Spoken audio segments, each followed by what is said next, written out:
Nasib 3 oknum perawat puskesmas Kampili Goa viral, ejek pasien sembari tertawa, diskorsing 1 bulan. Loh, bangun dek. Bangun dek. Kamu mabut ya? Kepala Puskesmas Kampili, Imran mengatakan telah memberikan sanksi skorsing kepada perawat viral usai tangani pasien kecelakaan dan dianggap mengejek.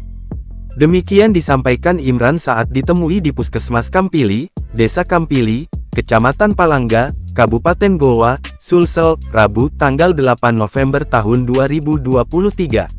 Ada 3 perawat sukarela disanksi berupa skorsing atau istirahat selama sebulan. Kami berikan sanksi skorsing mereka 3 orang untuk istirahat dulu selama 1 bulan, tegasnya. Dia menyebut, status ketiga perawat tersebut adalah sukarela. Jadi ini kan per tim, jadi pada saat kejadian 1 orang laki-laki pergi salat sehingga hanya 3 orang perempuan yang berada pada saat kejadian, katanya. Sebelumnya diberitakan, sejumlah perawat atau tenaga kesehatan nakes di Kabupaten Goa, Sulawesi Selatan, Sulsel, menjadi sorotan publik. Dalam video beredar berdurasi 54 detik, diterima tribungowa.com, Rabu tanggal 8 November tahun 2023 tampak sejumlah perawat menangani pasien pria tersebut.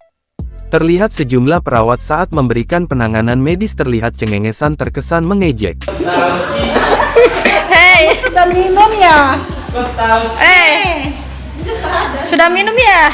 Tampak dalam video tersebut, di hidung remaja tersebut terpasang selang oksigen untuk membantunya bernafas.